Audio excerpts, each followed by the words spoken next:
A year ago, we surely pledged our love to each other. I decided in my heart to live with this kind-hearted man. However, his attitude completely changed right after the marriage. The loving man he used to be is long gone.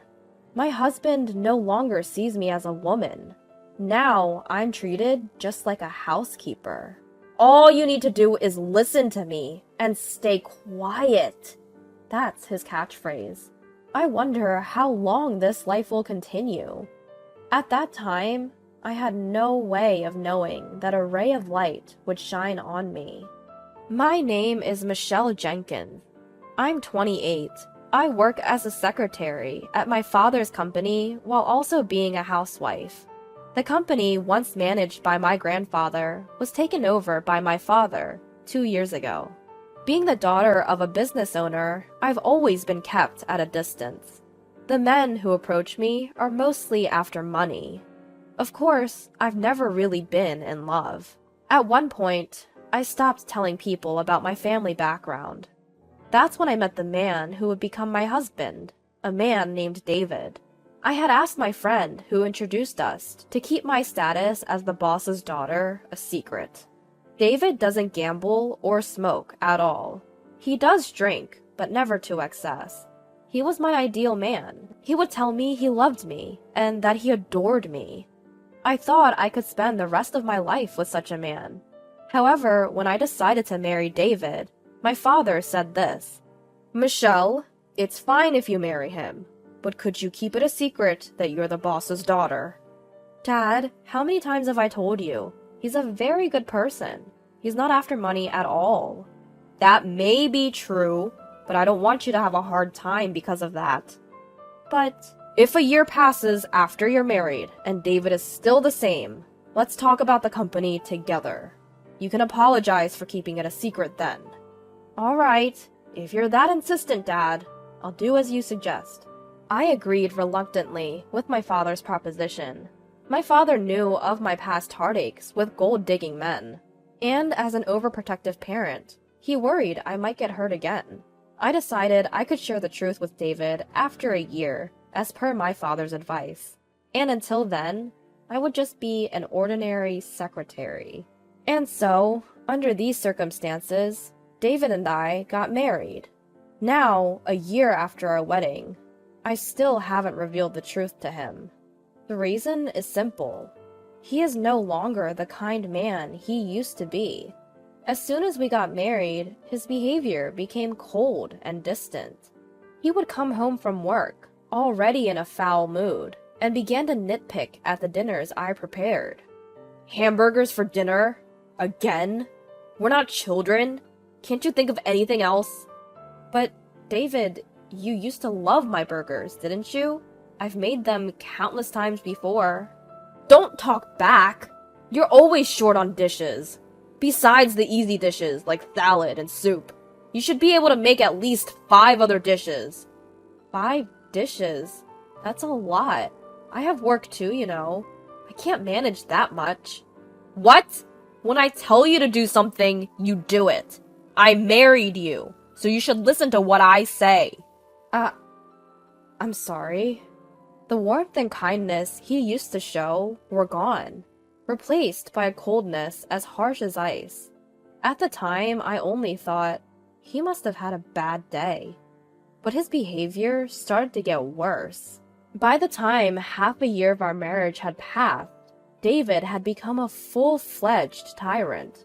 Not just about the cooking. He would complain about everything, from the way I folded the laundry to how I cleaned the house. If I tried to protest, even a bit, he would yell at me with a terrifying look on his face. Just being yelled at would have been bearable, but sometimes he would even throw the meals I made into the trash. A year after our wedding, his tyrannical behavior hasn't changed, and if anything, it's getting worse. Just the other day, I was delayed at work and didn't get home until after 7 p.m. As soon as I said, "I'm home," he started yelling. "You're late! What time do you think it is?" I'm sorry. Work just got a bit out of hand. I'll start on dinner right away. Work got out of hand. A mere secretary like you don't have that much work to warrant staying late. But I really did. I'm handling some accounting tasks too, so there's a lot to process. Don't talk back to me. It's unthinkable for a woman to come home later than her husband. Next time, if you come back later than me, you're quitting your job. That's not fair. From fear of David, I couldn't talk back. Looking back, I wonder if I should have left him sooner. But I was pushing against the worry of my parents when I married. I couldn't reveal the truth. I didn't want to sadden my mom and dad. So I silently bore it, all by myself. Then one day at work, during a break, my father called me into the reception room. I often went in and out of the reception room because I often assisted my father as a secretary. As I entered, my father was already inside. "What's up?" I asked. My father, looking pleased, replied, "It's been a year since you got married to David, right? I think it's about time you told him the truth, as promised." "Oh, yeah, we had that agreement." "Is something wrong? You don't seem happy. Didn't you say that David wasn't after the money?" "Well, yes, but it's just, right now, it's a bit..." Seeing my troubled expression, my father smiled and tried to comfort me, patting my shoulder. "Did you have a fight with David?" "Well, you're both young and newlywed. I guess it's inevitable. My wife and I also had our fair share of arguments back in the day, but look at us now, still happily together. I'm sure you'll be okay, Michelle." "It's not exactly a fight." "Don't worry, everything will be alright. I mean, every couple has their share of arguments, right?" "Well, I suppose you're right." "Anything else bothering you?" "No, nothing really. I'm okay, but I guess I want to wait for things to settle down a bit before I talk to him." "Ha! Well, don't let it get you down too much. A little marital spat is pretty common." It seemed my father thought we were just having a minor argument. To avoid worrying my parents, I hadn't consulted them about my husband up until now. Because of this, my father seemed to believe things were going well between us. "Well, you better make up with David soon." Saying that, my father left the room. Left alone in the room, I was choked with emotions I didn't know how to deal with. I had married David despite my parents' concerns. I absolutely couldn't tell my father about the deteriorating relationship between David and me, but sooner or later, I'd have to talk about it or risk arousing suspicion. To prevent my father from becoming suspicious, I had to maintain my relationship with my husband, somehow. And if possible, I wanted to steer our relationship in a positive direction. That night, I came home on time to talk with David, waiting for him to return. Just as I finished making dinner, he came home. I immediately broached the subject with him. "David, there's something I want to talk about." "Huh? I'm tired, you know." "It's important. Look, we're married, right? I want our relationship to be equal and enjoy our lives together every day." "Equal? Huh? What are you talking about? There's no way you and I are equal." My husband grabbed my hair, yanking it up harshly. "Ouch!" I couldn't help but cry out, but he didn't let go. As if mocking my wincing face, he slowly opened his mouth. "Listen well. I'm the one who did you the favor of marrying you. Be grateful that I deigned to marry a plain and useless woman like you." "Did me the favor? David, didn't you say you loved me?" "Don't make me laugh. I just pretended to like you because you seemed obedient and would be a handy housekeeper." That's not true. You just need to be quiet and listen to me, housekeeper." With these words, he yanked my hair towards his face. From that day on, I gave up hoping. There was no chance of us being equals. And I didn't want to worry my parents, nor could I get a divorce. My appetite dwindled day by day, and I ended up just living with my roommate, my husband. Then one day, while living such a life, I woke up feeling completely exhausted. My head hurts, and I feel a chill. When I took my temperature, it was a whopping 104 degrees Fahrenheit. I forced my aching body to sit up and called out to my husband. David, I'm sorry, I don't think I can make breakfast today. What? Why not? I've got a fever of 104. I'm in so much pain. Can I just stay in bed for the day? At this, my husband let out a long sigh and yelled, slacking off chores because of a stupid fever. Get to work, you good-for-nothing. But, please forgive me. I'm really sick. Shut up! Stop making excuses. You're just a housemaid. Don't you dare defy your master. Please, just for today, I'm begging you. He clicked his tongue loudly, swung the door open with a bang, and left the room. Next thing I knew, my hands were shaking, and my body was trembling uncontrollably. I finally realized just how close to the edge I was being pushed. If I continue like this, I'll break down, for real. Continuing to live like this, it'll drive me mad, body and soul. I need to do something, but what can I do? I want to think of a way out, but my fever is making my head heavy, and I can't think straight. Maybe it was because I'd been on edge for so long, but I fell back asleep. Several hours later, I was awakened by my husband's raging voice. Hey! Didn't I tell you to wake up, you dumb woman? Huh? David. Outside the window, it was already dark. My fever had gone down a lot, but my body was still heavy, and a faint headache lingered. Despite my state, he vented his anger. I called you multiple times. What are you doing sleeping? Called? I sent you a text saying I'm bringing my boss home, prepare drinks and snacks. Didn't I? Huh? Wait a minute. You knew I was sick today, right? And yet you brought your boss home? I invited him to continue drinking at home. My promotion depends on this. Get up and get things ready, now! No, I can't. I'm still in my pajamas, and I'm not feeling well at all. Shut up! Just get out here, now!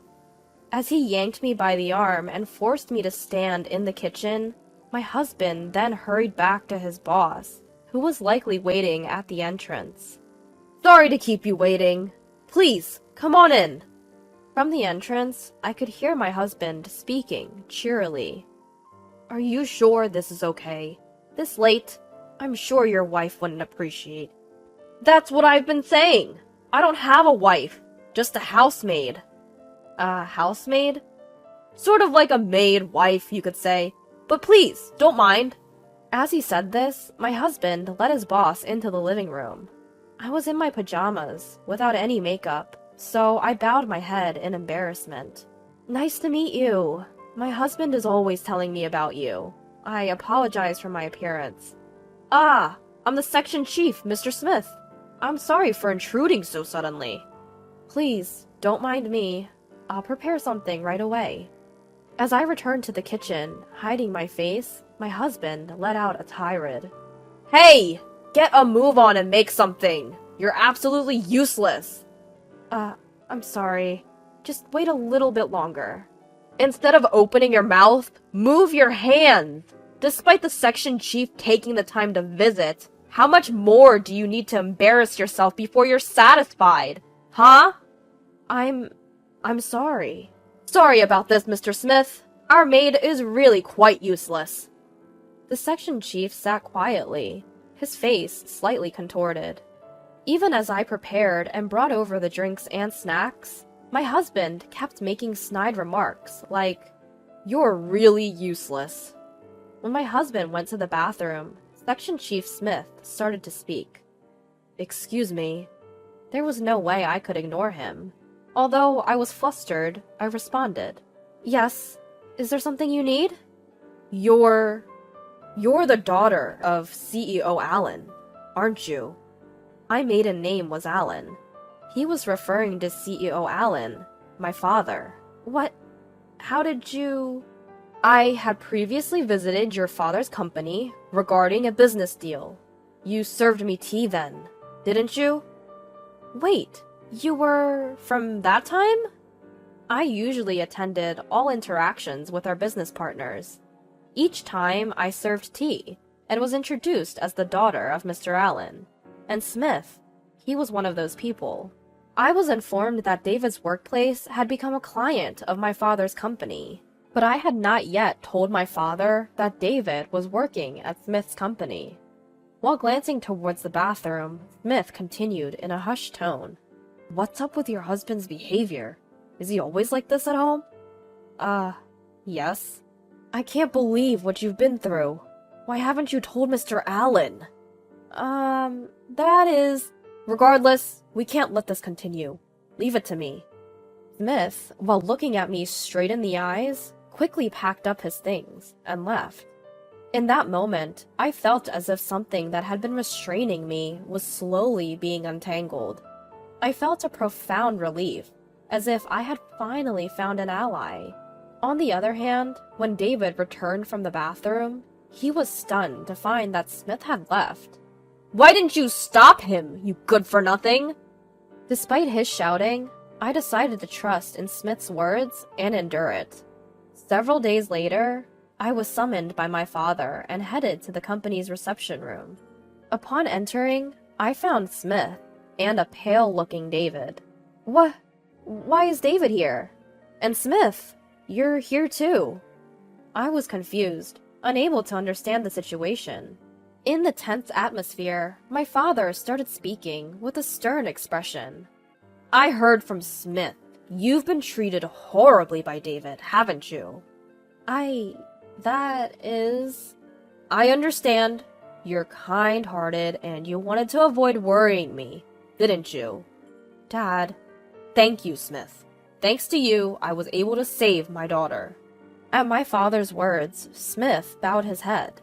Immediately afterwards, my father shot a withering glare at the ashen-faced David and coldly stated, David, I can't believe you turned out to be such a scumbag. I shouldn't have let you marry my daughter.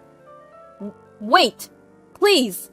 David pleaded, shaking visibly. I had no idea you were the president of our business partner. I didn't know Michelle was a CEO's daughter. Shut up. So if you knew, you would have treated Michelle better? You're truly a lowlife. No! There's no reason for this. Oh, reason? I'm going to report you to your company's CEO. I'm acquainted with him, and we have a long-standing relationship. No way! David filled his eyes with tears and crumbled to his knees. Then he turned to me with pleading eyes. Michelle, say something to your father for me. You want me to say something? Huh. I raised my voice to vent my pent-up frustrations. Do you have any idea how much I've suffered because of your overbearing, chauvinistic attitude? I've been holding it in all this time. I tried to improve our relationship. It's you who ruined everything, right? Treating me like a housemaid and constantly berating me. Do you know how humiliating that was? Wait, Michelle, please, forgive me. Shut up! Don't you dare casually call me by my name. No matter how much you apologize, I will never forgive you. I don't care if you fall into hardship. You get what you deserve.